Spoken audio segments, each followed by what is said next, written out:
Amis internautes, n'oubliez pas de liker, de vous abonner et de cliquer sur la note de notification pour ne rien rater. Le 4 octobre prochain, la ville de Parakou, capitale du Borgou, sera au cœur de l'actualité politique nationale. C'est ici que le duo candidat de la mouvance présidentielle sera officiellement investi en présence du bloc républicain, de l'UPR et de plusieurs autres partis alliés. Ce choix de Parakou comme lieu d'investiture n'est pas anodin et suscite déjà diverses réactions au sein de la population. Dans les rues de Parakou, les langues se délient entre fierté, interrogation et attente. Les citoyens réagissent à cette grande annonce. Écoutons ce qu'ils ont à dire. C'est une bonne chose.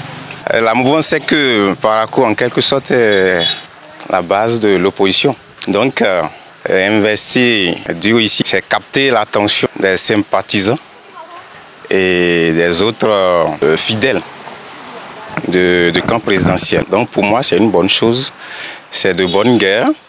J'espère que leur arrivée ici va apporter pas mal de choses parce que, disons-nous la vérité, moi, en les 10 ans de gouvernance, je n'ai pas vu grand-chose à Parakou. Mais promener un peu, aller derrière le stade, aller vers la préfecture nouvellement construite, mais c'est de la mer tous les jours.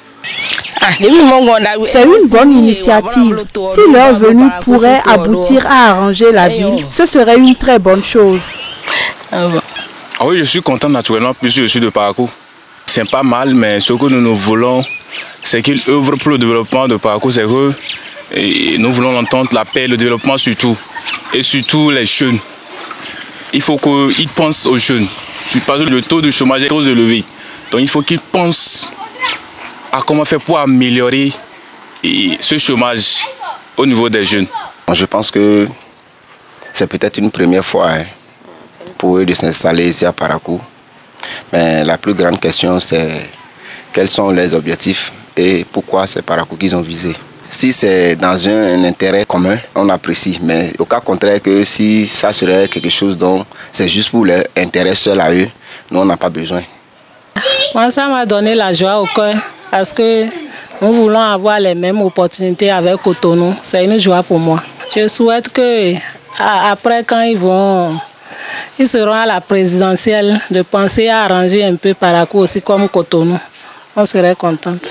L'investiture des deux candidats de la mouvance à Parakou, je pense que c'est une première. Je ne sais pas trop ce qui est caché derrière ça, mais bon.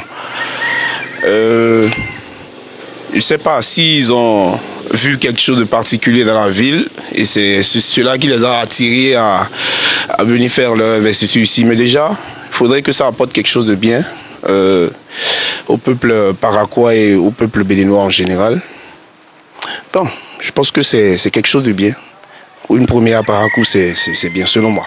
Les avis sont partagés, mais ils convergent sur un point. Cette investiture doit apporter une réelle plus-value au nord du Bénin. Une chose est certaine, Parakou s'apprête à vivre un moment fort de la vie politique nationale. Reste à savoir si cet événement laissera une empreinte durable dans les esprits et un changement significatif dans la cité des Koborous. En attendant le 4 octobre, la ville se prépare et les citoyens restent dans l'attente de ce rendez-vous qui pourrait être déterminant pour les partis de la mouvance.